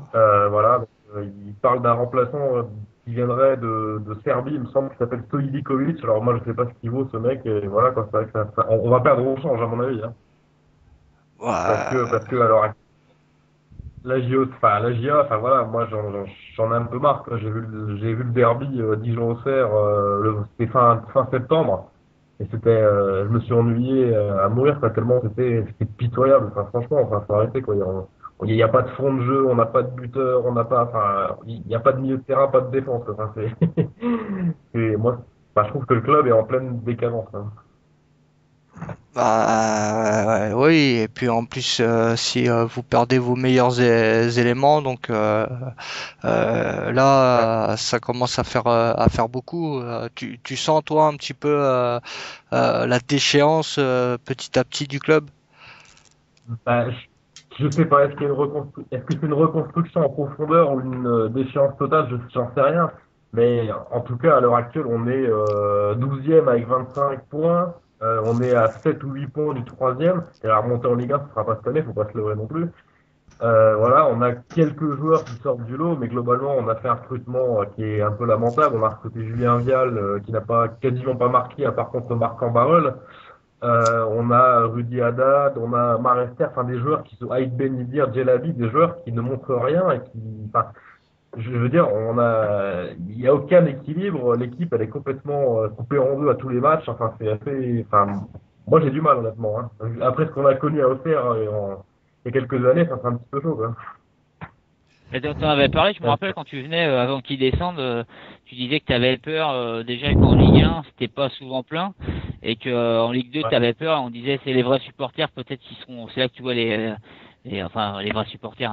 Il n'y a pas de vrais faux supporters, mais c'est dans les mauvais moments que tu vois qui est là. Et malheureusement, t'as l'impression toi que le stade s'est un peu vidé, toi, ou beaucoup Bah, vidé t'es même. passé de Auxerre Real où à plein à craquer à Auxerre en Ligue 2 où il n'y a plus personne. Enfin, c'est vrai. Alors, bon, moi, j'y vais pas trop souvent au stade parce que j'habite Dijon, c'est vrai que c'est pas facile. Mais C'est quoi là, la moyenne à peu près, tu dirais toi? La moyenne de spectateurs, c'est combien à à peu Auxerre, près? comme disait l'Ultra, je sais plus comment il s'appelle, de Bénédicte, c'est 3-4 000 personnes par match environ, quoi. Et en Et Ligue 1, on est, c'était quoi la moyenne en Ligue 1? C'était dans les 9000 à peu près, non? c'était 10 000, ouais. On est 15e sur 20 au classement des supporters. Alors, on s'imagine. Ouais, mais enfin, leur Euh, classement des tribunes, là, Ouais, ouais, faut pas trop s'y c'est fier. ça c'est vaut rien, surtout ça. C'est pas... si tu t'es bien comporté, si t'as pas utilisé de fumigène, tout ça, enfin, tu vois ce que Ah, je veux dire. d'accord, ouais, non, bah, ah, bah, autant pour Ouais, moi, je c'est croyais plus que ça. c'était autre chose. Il me semble hein, que D'accord. c'est plus ça là-dessus que j'ai vu. Quoi qu'il en soit, le stade est vide. Enfin bon, faut pas. Bon, c'est pareil quand tu vois la télévision voilà, le stade est vide, il n'y a jamais personne, quoi. Et on a des supporters qui sont ouais, qui sont là pour les grands matchs, quoi. Malheureusement, c'est vrai que pour Auxerre Real, Auxerre Ajax, Auxerre Milan en 2010, c'était plein, hein. C'est clair. Mais là maintenant, il n'y a plus personne. C'est ça qu'il n'y a pas de supporters, hormis les ultras Blue Angels et l'autre groupe d'ultras qui sont toujours là. Mais à part ça, il y a pas. C'est un club familial, Auxerre, et puis voilà, ça c'est. Mais toi, en plus, t'es pas du tout du monde ultra. Toi, c'est quoi ton point de vue sur les groupes ultra, notamment bah, au CER ou dans l'ensemble, c'est quoi ton point de vue? Bah, moi, je pense que on les avait beaucoup mis en avant. Bah, je sais pas si vous vous rappelez pour la descente, tout ce qu'ils avaient fait pour refaire Montpellier, vous vous rappelez, non? Ils avaient mis des gènes partout, etc. Enfin, bon, ils étaient en colère. Enfin, moi, je trouve ça un petit peu normal aussi parce que le club, moi, je me rappelle à l'époque, les joueurs, ils s'en foutaient du maillot. Enfin, les joueurs se foutent du maillot de la GIA à l'heure actuelle et moi, je pense que les ultras sont là. Mais après, voilà, quoi, on a des joueurs qui se moquent du maillot de la GIA, quoi, qui sont là pour toucher le chèque et point final, quoi. Enfin, moi, c'est mon sentiment, hein, honnêtement, hein. Mais de toute façon, ça avait parlé pour ça, mais souvent on parle des publics de Lens qui étaient considérés comme le plus fair play et le meilleur public de France. Faut quand même rappeler quand ils Ouais. sont descendus, ça s'est pas bien passé non plus. Hein. C'est rare que quand ton équipe descende, bon, on dit, je dis pas qu'il faut le faire, mais c'est souvent, bah Non, voilà, il y a tellement de dépit, bah les mecs, voilà, à Lens ils avaient envahi le terrain, bah c'est l'année je crois où ils étaient en lutte avec le PSG pour la descente là. Et bah vous, il y a eu pour la descente, c'est en plus Montpellier, je crois, il fêtait le titre chez vous cette année. Il fêtait le ouais, titre et vous descendiez. Donc exact. c'est vrai Non, que puis des alors, fois il y a des débordements, mais bon, bah voilà, hein. C'est un bah, peu de de dépit toute surtout. façon, moi, j'avais pressenti dès en fait, Auxerre, à l'époque, pouvait pas jouer sur tous les tableaux. C'est-à-dire qu'ils pouvaient pas jouer sur la Ligue des Champions, la Ligue 1 et les coupes, quoi. Et en fait, ils sont grillés là. Et en fait, après l'année Ligue des Champions, on a remarqué alors ils ont fini, je crois, 10e la saison d'après. Et puis après, c'était la défense. Enfin, on sentait que ça allait finir en Ligue 2, quoi. Enfin, moi, je le pressentais, honnêtement, hein. Et finalement, maintenant, on végète un petit peu et on n'a pas l'impression qu'il y a un vrai projet derrière à l'heure actuelle, quoi, qu'il y a un projet de remonter, mais de remonter dans les 2-3 ans à venir. Et on n'a pas de. Alors, je sais pas, moi, j'arrive pas à comprendre ce que projette le club, quoi, parce que à l'heure actuelle, c'est médiocre, quoi, c'est de la médiocrité pure, quoi. Et ça Moi, te ce fait que pas j'ai vu. peur, toi, quand tu vois certains clubs, c'est peut-être ce que tu allais dire, là, je t'ai coupé, excuse-moi. T'as pas Ah, peur vas-y, vas-y. que ça fasse comme certains grands clubs historiques et qui se mettent à descendre très très, très bas de division et presque à disparaître. Bah, C'est ce qu'on souhaite pas parce que Auxerre c'est quand même un club mythique et on voit il y a beaucoup de clubs qui sont descendus très bas. Il y en a qui sont remontés, d'autres qui ont végété et qu'on a du mal à revoir. T'as pas peur de ce qui ça, toi? arrive, c'est ce qui arrive à Strasbourg et puis à Guignon aussi en Bourgogne, hein, faut quand même pas l'oublier. Ouais, bah si, bah, Bah, ouais, Guignon, ils ont malheureusement. carrément disparu Ils ont carrément disparu, ouais, alors qu'ils avaient gagné la Coupe de la Ligue bah, contre le PSG, justement, en 2000. Ouais. en, Ouais. en 2000, ouais, ouais. Mais ouais, ouais, c'est vrai que, parce que en Ligue 2, c'est tellement serré que tu peux très vite te retrouver en bas de classement comme en haut du classement. Enfin, c'est un petit peu, voilà. Mais oui, oui, Auxerre, s'il n'y a pas un projet qui se met en place, moi, je pense que la GIA peut très vite descendre en national, voire plus bas, quoi. C'est clair, hein. Et Moi, c'est, justement, moi j'ai une petite question. Souvent, Ludovic, qui est derrière, qui est supporter d'Auxerre, qui retransmet l'émission, il me disait, ouais. moi, qu'est-ce que je donnerais parce que quand nous, on se plaignait au PSG de la belle équipe qu'il y avait, mais que pour les tribunes, on se plaignait un petit peu. Il disait, qu'est-ce que je donnerais, moi, pour voir mon club avec de tels moyens, avec une belle équipe, et que plutôt de voir mon club mourir un petit peu. Toi, par exemple, là, demain, on te dit qu'il y a le Qatar qui arrive. Enfin, ou des Russes ou autres, hein, et qui veut faire un peu un système autre, changer un peu comment sont les tribunes, même si de toute façon comme c'est quasiment vide, je pense pas qu'ils vont vider le stade. Mais toi, tu serais pour une arrivée des Qataris ou toi ça te ferait peur ou de gros actionnaires, hein, je dis le Qatar parce qu'on on parle souvent du PSG ou même des Russes comme à Monaco, tu vois. Bah, Ça te ferait peur, toi? Bah, je sais pas. Alors déjà, il y avait déjà eu plusieurs opportunités de ça. Il y avait l'Arabie Saoudite qui était sur les rangs avec Al Jaber, il me semble, un ancien international saoudien. Et il y a des hommes d'affaires chinois qui sont venus il y a pas longtemps aussi à visiter le club. Bah, alors peur, oui et non, parce que c'est vrai qu'ils amènent de l'argent et qu'ils amènent une plus grande équipe avec des joueurs un peu plus huppés, on va dire. Ça pourrait être une bonne chose, mais après, je pense que la GIA doit garder son caractère familial et je pense que le problème on prend l'exemple du PSG, avec le Qatar, c'est que c'est plus un club où il y a les valeurs du Qatar plus que les valeurs du PSG. En fait. Et c'est vrai qu'Auxerre, faut que ça demeure, enfin, selon moi, un club familial, un club, voilà, quoi, un club qui respire le football et pas qui respire l'argent, quand même.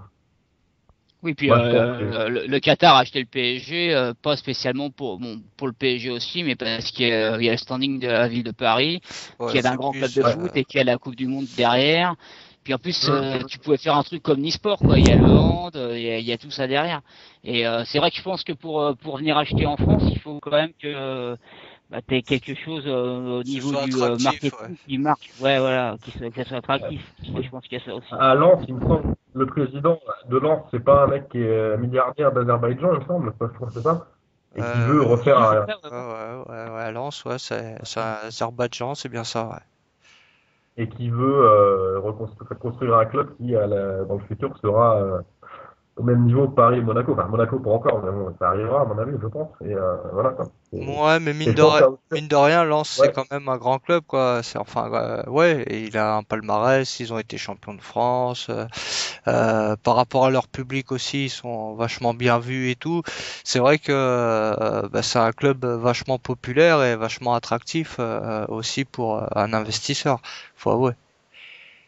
ça, c'est vrai que c'est bien, mais après, il faut que Lens reste le club aussi avec ce public-là, enfin, avec garder les valeurs fondamentales des clubs. Moi, je pense que c'est ça le plus important. Enfin. Sinon, toi, faut que tu gagnes à l'euro million pour acheter la J1. Il y a que ça. Et encore, Ouais, et encore. et encore. Et encore, ouais, faut éponger Non, bah, après toutes les dettes, quoi.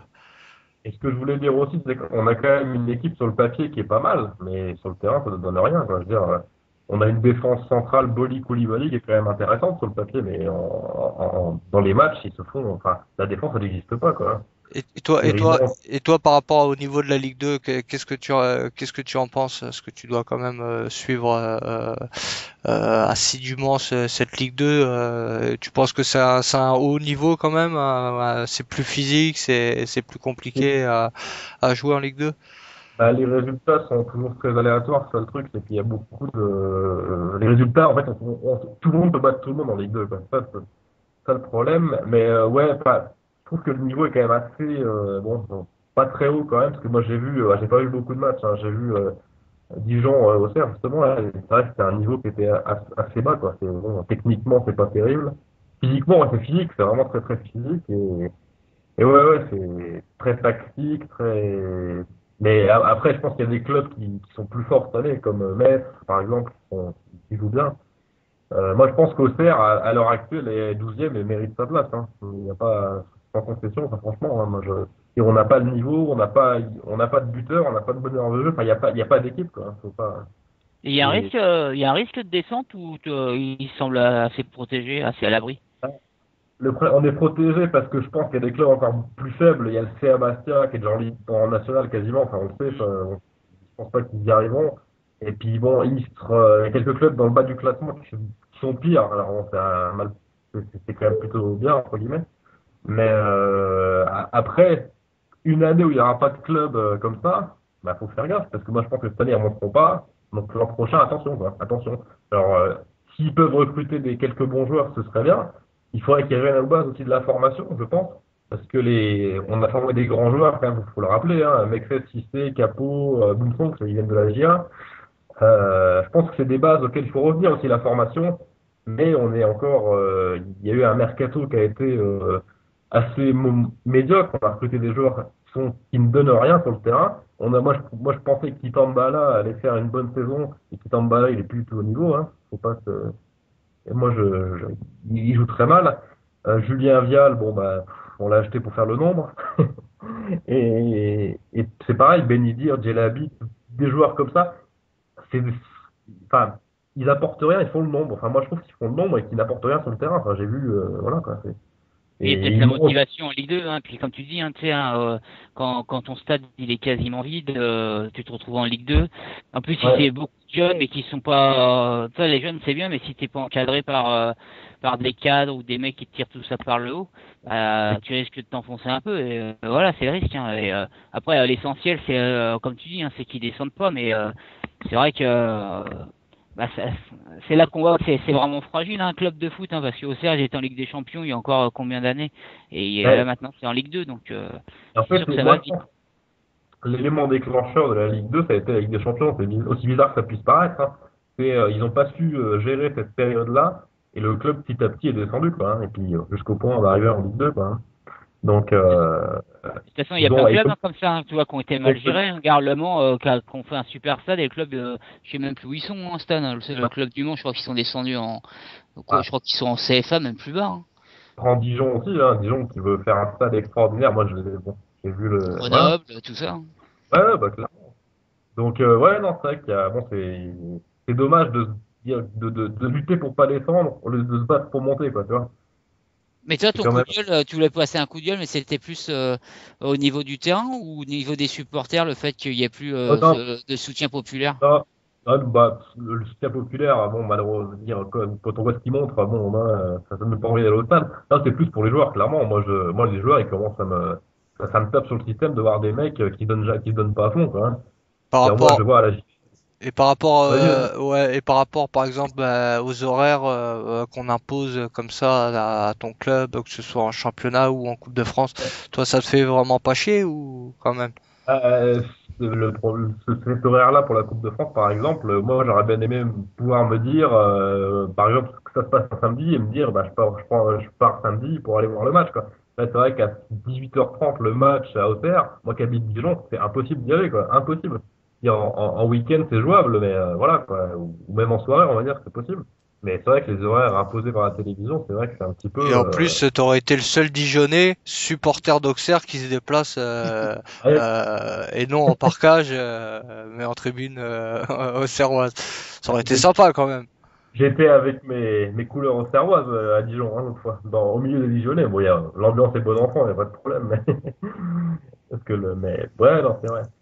Bah Mais après, après, voilà. c'est vrai que les matchs en semaine aussi, de toute façon, c'est quand même problématique parce que c'est Oui. sûr, après, bon, on va dire, si t'es pas content, tant pis, tu regardes le match à la télé, mais quand t'es père de famille ou tu travailles en entreprise, tout ça, et puis, par exemple, avoir un OM Nice, là, qui est, je prends au hasard, là, qui est à 21h le mardi soir, on peut Ouais, dire aussi que, voilà, en hiver, à 21h un mardi soir, même si à Marseille, c'est peut-être pas très froid, c'est hum, des horaires pas terribles, quoi. L'hiver, c'est vrai qu'on peut dire aussi, tu sais, les matchs le dimanche soir à 21h, quand tu ouais, bosses le lendemain. Donc c'est sûr que c'est chiant à 17h30 en semaine, mais je pense que le soir, tard le soir, c'est pas terrible aussi. Après, bah ouais, voilà, il y a les moyens de la télé, et puis bon, bah, je pense que ça vient de ça aussi. Hein. Avant, t'avais pas beaucoup de matchs à la télé, maintenant t'en as beaucoup. Mais c'est sûr qu'après, ils doivent sélectionner. Mais c'est un petit peu dommage, c'est vrai, parce que en plus le jour d'Auxerre Dijon, c'est ce qu'on regardait tout à l'heure, je crois que t'écoutais. hum, ouais, C'est le seul match de la journée, donc ils auraient pu au moins ouais. le mettre à 19h, ou voire 20h, quoi. Oui, oui, bah clairement. Ah, oui, oui, non, c'est vrai. Mais c'est vrai que la Coupe de France, comme disait notre ami Ultra, là, c'est vrai que le week-end, ce serait complètement mieux, quoi, parce que finalement, on pourrait. Moi, ce match, je pense que je serais allé le voir. Et en week-end, un samedi, c'est beaucoup plus facile de se déplacer, quoi. Parce que et c'est la Coupe de France doit rester festive et accessible à tous, parce que là, c'est vrai que ça va se faire. Le boycott se fera naturellement, comme disait l'auditeur en début d'émission, quoi, hein. Et Il toi, dirait, vas-y. et toi, ça te fait pas chier par voilà, qu'il y ait un boycott naturel, voilà, qui est pas de soutien quand même. C'est quand même important, match de Coupe de France. Bah, oui, bah, la Coupe de France, c'est la Coupe de la GIA quand même, on en a gagné 4. Et puis cette Mm. année, moi je pense qu'on a moyen de faire un coup parce que bizarrement, c'est la seule. On joue pas trop mal en Coupe de France. Alors pourquoi, je ne sais pas. Je pense qu'on peut faire un coup en Coupe de France. Mais après, voilà, le derby, moi j'étais au derby, comme je disais, à Dijon-Auxerre. Et le stade était bien bien rempli, quoi. Donc bon, moi je pense que ce stade, le stade Abbé Deschamps aurait été rempli à hauteur de 10-11 000 personnes, je pense, si le match avait été placé en soirée. Je pense que ça va y avoir une heure, hein. Ah, Parce que ouais.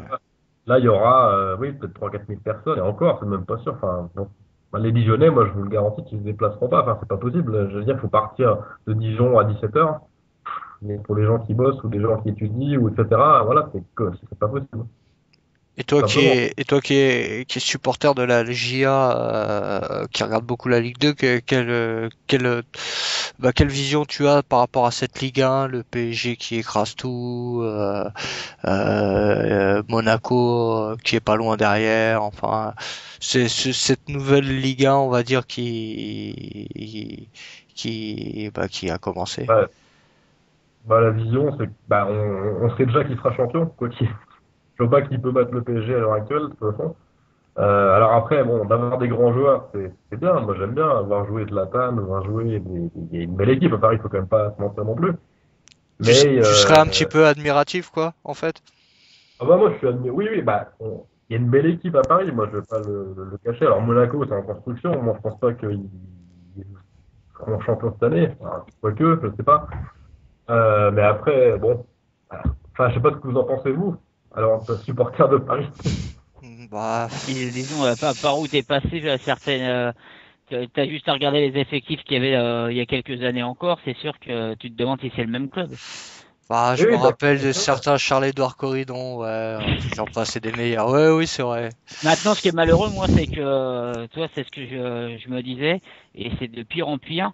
C'est moi que malheureusement, ça va paraître peut-être stupide ce que je dis, mais malgré l'équipe qu'il y a maintenant, je me reconnais pas trop dans le public qu'il y a au Parc des Princes, et ce club ouais, il me bah, laisse de plus en plus indifférent, quoi.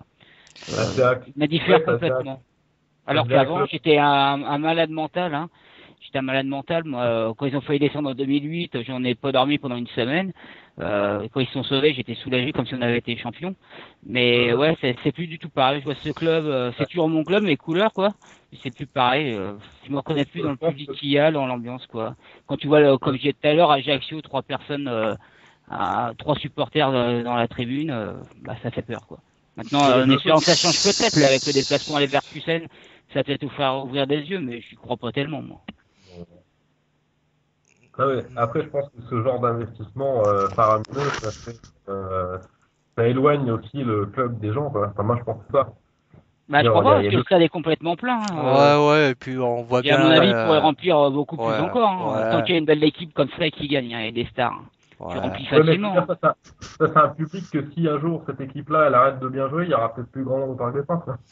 Ouais, bah, oui, Ouais, ça c'est. ça c'est sûr. Après, voilà, ouais, je crois que 3 ans, 4 ans, on va attaquer la quatrième année.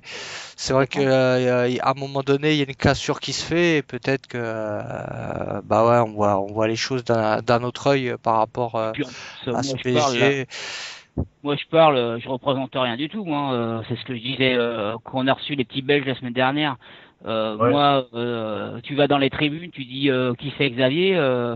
Il y a 99%, ils savent pas qui je suis. Hein. Moi, je suis pas du tout connu. Je fréquentais juste les tribunes pour aller chanter. J'étais fier d'aller ou à Auteuil ou à Boulogne chanter, mais je faisais pas énormément de déplacements. Hum. Franchement, je suis pas quelqu'un qui compte dans le milieu.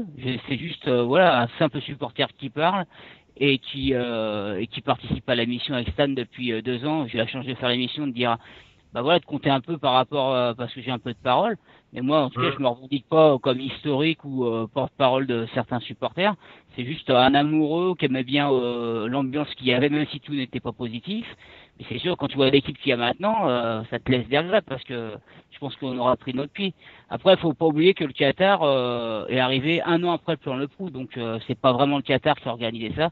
Même si le Qatar, à mon avis, aurait pas repris le club s'il y avait encore Auteuil et Boulogne comme à l'époque. Voilà. Ouais, c'est sûr, ouais. Éternel débat, c'est sûr. Ouais, ça n'arrêtera jamais, c'est clair. Hein. Alors après, non, après, moi, vu Maintenant, il de y a une mon super point de vue, équipe, hein. Tu peux pas dire le contraire. Celui qui non, a pas de belle équipe à Paris. Et dire bon, pas que- ça va venir ailleurs aussi, je pense. Ouais, une équipe comme Monaco, tout ça, ils vont faire la même chose. Maintenant, bah, c'est sûr, c'est pas le même football que certains clubs, comme ils disent, mais bon, bah voilà, Paris, c'est un club qui attire, ça redevient un grand club, tant mieux. Mais bon, malheureusement, bah, il y en a beaucoup qui y sont plus, quoi. Après, vous avez quand même recruté des joueurs qui sont moyens. Enfin, il y a Zlatan, il est hors norme, mais après, ça cache quand même des joueurs qui ont fait des flops. Hein. Faut quand même pas. Il est Pastore, bon, c'est pas terrible.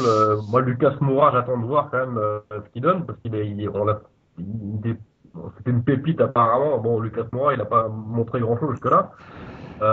Bon, il y a quelques joueurs qui baissent du. Ouais, non, mais c'est sûr que si t'enlèves, en regardant ça, bah, en vol d'oiseau, si t'enlèves Zlatan, c'est sûr je crois qu'il est déjà là, il est sur 50% des buts, donc voilà, t'enlèves Zlatan, t'enlèves 50% des buts qu'ils ont mis, après tu fais le compte. C'est sûr que ce serait pas pareil, donc ouais, en plus c'est son année, enfin voilà, c'est une bonne période, ils sont bien tombés, c'est un bon moment Ouais, qui même si passe je t'avoue entre que je suis eux. plus fan de Cavani, moi, franchement. Moi Je aussi, pense je que Cavani, préfère ce genre de il aurait joueur. bien pu au Parc des Princes avant, je pense que c'était le genre de joueur un peu à la Sorine, les mecs qui avaient la grinta, quoi. Ouais, ouais, des mecs À la qui, Heinze, ouais, à l'époque du PSG, même si à Marseille il l'a gardé, tu vois, c'est le genre de joueur moi que j'aime. C'est vrai que Zlatan il marque beaucoup, mais quand tu vois Cavani qui se défonce partout, pour ça je pense que même s'il partait Cavani, Zlatan, je pense que Cavani il perdrait pas au change, hein. Même si comme tu dis il est sur quasiment plus de la moitié des buts. Il avait dit, vous en pensez quoi? Enfin, euh, je sais moi, pas. j'ai, Moi, tu sais, enfin, maintenant, moi, je commande plus le PSG ou je donne plus mon avis. C'est leur problème. Sinon, si tu veux que je te remonte le moral, il y a Ouais. Lyon qui vient de marquer contre Marseille. Bon, bah, c'est déjà pas mal. Il y a un but entre Olympiens. Il y C'est une bonne a nouvelle. les buts de Gourcuff, hein, donc comme quoi, tu vois. Ah, et ouais, comme quoi tout arrive. Hein. C'est le charme aussi un petit peu des coupes, hein, même si cette coupe, c'est la coupe en chocolat, on va dire. Mais voilà, un contrat sûrement à la fin. Mes amis, Mais tu vois, ouais. mais, juste pour finir avec ça, tu parles de coupe en chocolat, mais mine de rien, la coupe à Lyon-Marseille qui est bien plein, hier Bordeaux-PSG c'est bien plein, quand beaucoup disent la coupe de la Ligue, c'est un peu la coupe en chocolat, mais mine de rien, là, par exemple, si en Coupe de France, les stades sont quasiment vides là, au prochain tour, là, en semaine, et que la Coupe de la Ligue s'est remplie, mais parce qu'il y a des grosses affiches, ben, tout de suite, ils vont faire un rapprochement, dire la Coupe de France, ça n'intéresse plus personne. Il y a peut-être une question d'horaire, une question d'affiche. c'est sûr qu'un Lyon-Marseille ou un PSG, comme hier, un Bordeaux-PSG, ça remplit, hein, c'est sûr. Mais il y a peut-être aussi dû à l'affiche et puis Bah, d'autres choses à c'est côté. quand même plus facile de remplir des stades à 21h qu'à 18h30 aussi. Et Euh, selon moi, Dernière chose sur Auxerre, excusez-moi. Ouais, il y a quand même un joueur qui a été prêté par Rennes qui s'appelle Axel Ngando. Et ça, c'est un mec bon, qui a beaucoup, beaucoup de talent. Et moi, je tenais à le féliciter parce que c'est un des seuls qui défonce quand même pas mal. je le connais même pas, tu vois. Il joue, lui? Il est prêté par Rennes. Et il est en équipe de France moins de 19 ou espoir, je sais Ah ouais? plus. Il s'appelle Axel Ngando. Et bon, Casoni, il le fait pas tout le temps jouer, c'est dommage. Parce que je pense qu'il peut apporter quelque chose de plus. Alors après, s'il y a que lui, ça n'a pas, ça va pas faire grand-chose. Mais bon, Quand t'es tout seul, là, j'espère tu peux pas que. faire grand-chose. Bah, de toute façon, il faudrait un buteur, quoi. Un mec comme Sanogo qui est parti, on perd Sanogo NTEP en moins d'un an. C'est beaucoup, quoi. C'est beaucoup. L'argent. Et l'argent et Sanogo qui joue pas du tout à Arsenal. Enfin, j'ai vu qu'il a fait qu'un seul match. Bon, ouais. c'est mon avis. Après, il a un salaire beaucoup plus élevé là-bas, je pense. Et voilà. Bon, bah ça, voilà. Après, chacun voit, comme on dit, midi à sa porte. Les amis, 21h, 21. On est un petit peu sur la fin de l'émission. Toi, on voit Guillaume, bon, t'es un petit peu remonté, mais qu'est-ce que t'attends en fait de la JA? Bon, pour cette année, pas grand-chose. L'année prochaine, tu te dis, Pas grand-chose. c'est Ah non, attention au national. Dans 2 ans, j'attends une prise de conscience que la GIA, c'est un grand club et qu'il faudrait peut-être se dire à un moment donné qu'on ait un projet cohérent et qu'on arrête, soit on joue la formation, soit on joue le recrutement. Moi, je pense que les bases de la GIA, c'est la formation. Il faut qu'on forme des bons jeunes. Et voilà, quoi. Et même si on met 3 ans à monter en Ligue 1, moi, je pense qu'il faut qu'on forme des bons jeunes, qu'on ait une équipe qui soit prête. Voilà, c'est la formation. Moi, je pense qu'il faut se baser sur la formation. Et à l'heure actuelle, on a beaucoup de joueurs qui sont pas du cru. Et moi, je pense que la GIA, c'est des joueurs du cru avant tout. Et tant que les présidents n'auront pas et autres je pense voilà, que la GIA sera toujours en train de végéter en Ligue 2, alors j'espère pas en National. Mais moi, il faut qu'ils forment des joueurs, quoi, qu'ils forment des jeunes comme ils avaient fait avec Cissé, comme ils avaient fait avec, ils ont formé Basile Boli, ils ont formé, enfin, ça remonte à loin tout ça, mais voilà, quoi. Euh, Moi, je pense qu'il faut la formation, qu'on se base sur la formation, et que, on arrête de recruter à tout va des joueurs qui valent rien. Et voilà, quoi, qu'on se base sur des gens du cru qui aiment le maillot de la GIA et qui jouent, qui se défoncent pour ce maillot, quoi. Et puis retrouver un soutien populaire un peu plus fort, parce que ça aussi, ça peut aider, hein. Mine de rien, dans Bah, une saison, ça peut te faire gagner quelques points, hein. clairement, on a, et ouais, non, c'est vrai, les deux, quoi. La formation ce qui amènera sûrement des résultats un peu meilleurs et ce qui amènera des gens. Bon, voilà, c'est tout est lié. et toi, Mais, supporter auxerrois, t'engages-tu à prendre ta carte Ultra Auxerre? non, je peux pas, non, je peux pas, c'est un petit peu, c'est compliqué, là. Comme j'habite Dijon, c'est impossible que je fasse ça. Et, moi, non, je suis plus supporter, je suis ce club, mais je suis pas ultra, quoi.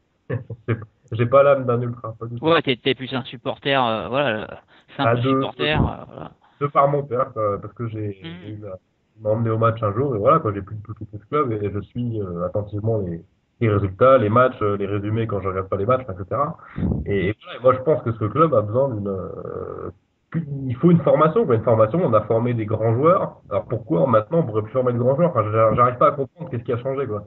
Je pense qu'il y a moyen de faire de grandes choses, et voilà, quoi, il faut arrêter de recruter n'importe comment, parce que depuis quelques années, c'est comme ça. On a recruté des joueurs qu'on a revendus aussitôt. C'est-à-dire, voilà, et tous les joueurs qu'on a recrutés là, ils servent à rien. Enfin, je veux pas me répéter, mais Julien Vial, Benidir, etc. C'est des mecs qui n'apportent rien, qui partiront dans quelques temps. Et bon, moi, je pense qu'il faut des mecs qui aiment ce club, qui restent dans les bons et dans les mauvais moments, quoi, parce que, voilà, quoi, on descend en Ligue 2, tous les joueurs sont partis. Enfin, moi, je pense ils auraient pu se dire, bah, on se solidarise et on fait remonter le club tout de suite. Enfin, bon, ça, c'est un rêve, quoi, mais voilà. Puis après, faut avouer, Je vais prendre mon élan pour le dire, mais vous avez perdu votre gourou, Giroud. Tu vois ce que, elle était recherchée, celle-là. Je sais pas, ouais. Ah, On puis après, disait qu'est-ce qui a changé, qu'est-ce qui a changé, ben, il y a plus Giroud aussi, ça fait beaucoup Il y a depuis plus un de petit Giroud. moment. Après, voilà, c'est bon, ça fait un moment, il y a Fernandez moi, je pense qu'il faut arrêter à chaque fois de revenir sur Giroud. Je pense qu'il faut, la JA, sa force, c'est sa formation. On a formé des grands joueurs, des immenses joueurs. Et moi, je pense que c'est par là que le club ouais, un peu comme ils ont fait Nantes. Hein. Nantes, ils se sont perdus un moment. Ils sont revenus un peu là-dessus et ça va mieux hein, en Ligue 1 d'ailleurs. Moi, je pense que c'est la formation qui fera que le club se relèvera. Alors après, pas que ça, mais ça peut aider. Ouais. Et d'ailleurs, Stan, je pense que là, pour conclure l'émission, là, comme ça va arriver à la fin, on peut avoir une pensée à nos fidèles niçois qui nous écoutent et qui viennent souvent dans l'émission. Et parce qu'ils ils se sont fait éliminer là ce soir. Hein, je sais pas si tu as suivi ça. Ils ont perdu à Nantes 4-3 les Niçois. Ouais, c'est Ça va être bien énervé encore. Parce que difficile pour nos amis niçois. Ben tiens, ils reviendront. Hein. On a plein d'amis hein, pour cette nouvelle année. Il y avait Alexis Bossetti en pointe, le joueur le plus ultra, comme tu dis. Le mec plus ultra. Ouais, on essaiera de bien jouer nos amis nantais, hein, nos amis de la Brigade Loire, hein, Romain que je salue. Je sais pas si vous avez des auditeurs dijonnais, mais moi, je m'excuse d'avance pour l'élimination en Coupe de France. Qui ça, les auditeurs qui? Je sais pas si vous avez des supports. Là, je m'excuse pour Dijon ils vont se faire éliminer en Coupe de France. À vrai dire, le seul Dijonnais qu'on a, c'est toi. Tu fais le double rôle. Voilà. Bon, j'ai essayé d'aimer. Non, bon, le DFCO, j'y arrive pas, franchement. T'as toutes les casquettes ce soir, t'as toutes les casquettes. On essaiera, on va fouiner, voir nos amis supporters dijonnais, s'il y en a, s'ils peuvent venir s'exprimer après. On va essayer de fouiner ça. Guillaume, je te remercie d'avoir participé à l'émission. Tu reviens quand tu veux. Je te souhaite une bonne année de 2014 et garde ta passion pour la J Auxerre et le football. Merci, puis longue vie aussi à votre émission, c'est super ça. Bon, ben c'est gentil, merci. À bientôt Guillaume, tu reviens quand tu veux mon ami. Ciao. Ciao. Xavier, 21h27, on parlait de Coupe de France, on parlait Cannes qui élimine Saint-Étienne. Hein, j'ai lancé vous avez un message hein, pour les supporters cannois. Donc on va essayer de rentrer en contact, hein, soit avec les UKC, soit avec le 12e Dragon. Je crois que c'est les deux groupes qui existent. Ou avec Luis Fernandez. Ouais, on va passer par notre ami Fernandez maintenant. C'est vrai pour les Stéphanois, c'est dur hier, mais pour les Canois, c'est vrai que c'est pas mal parce que ça fait reparler d'un club qui, au talent, on parlait des clubs qui sont descendus voilà, Cannes c'est un club qui est descendu bien bas. Je crois que c'est dans les années 90, hein. Les années Canal+, là, ils étaient encore là. Moi, je me rappelle de Zidane, tout ça. Je me rappelle que du stade. Je me rappelais plus que c'était Coubertin. Je crois que c'était la Boca, moi. Je crois la Boca. Ouais, je crois que c'était la Boca. Ouais, moi à l'époque, je me suis arrêté, je crois, à la Boca. Donc, enfin voilà, ça fera plaisir Zidane, un petit peu. Il y avait Vieira. C'est un club qui est descendu bas et c'est pas mal pour eux. Hein. Ça les remet un peu en lumière. D'ailleurs, c'est bien ce que tu as dit d'essayer d'inviter des supporters canois s'ils veulent venir s'exprimer. Ouais, voilà, histoire de remettre un petit coup de lumière sur eux, les supporters, et puis sur ce club, l'AS Cannes, hein, qui se bat en CFA. C'est un petit derby Nice-Cannes, hein, mais bon, faudra que Marseille élimine Nice pour espérer ça, mais je sais qu'il y en a pas mal qui aimeraient bien retrouver un derby que t'as pas vu depuis longtemps. Ah ouais, ce serait sympa, un petit Nice-Cannes, un petit Cannes-Nice. Pourquoi pas, les paris les jeux sont faits. On espère et on espère les avoir aussi à l'antenne, histoire de remettre un petit coup de lumière. Voilà, 21h29. Je remercie tous les auditeurs et tous ceux qui nous soutiennent, hein, malgré vents et marées. On essaiera de continuer comme ça. J'espère te dire à la semaine prochaine, Xavier. Ouais, t'inquiète pas, de toute façon, comme j'ai expliqué sur ma page, j'essaierai d'arranger ça et puis toute façon, ce qui est clair, c'est quand t'es tout seul, toi, comme ce soir, je t'aurais sûrement pas laissé tout seul, pas de souci. Mais bon, Bastien, je pense qu'il sera là. Là, il était absent exceptionnellement. Il avait pas de réseau où il était. Donc maintenant on a fait une belle émission, une belle équipe et de toute façon on en reparlera de tout ça, t'inquiète pas. De toute façon, c'était pas ma dernière ce soir. Il n'y a pas de souci là-dessus. Bon, bah, ça va, hein. De toute façon, moi T'inquiète pas, jusqu'à... tu vas devoir faire un monologue sinon après. Ouais, non, ouais, voilà, après, je vais diminuer l'émission, je vais la mettre à 45 minutes, hein. Non, vous inquiétez pas, moi je Il faut continue. essayer de faire une belle émission. Tu me disais c'est dans 2-3 semaines que tu fêteras les 3 ans parce que c'est toi qui étais là au début et moi j'y étais pas, je suis arrivé un an après. Il faudra essayer de refaire un peu une émission exceptionnelle avec des bons invités pour une grosse émission. Ça serait sympa, je pense. Ouais, on va essayer d'organiser ça, hein, tous ceux, bien sûr, avec la bonne volonté de tout le monde, hein.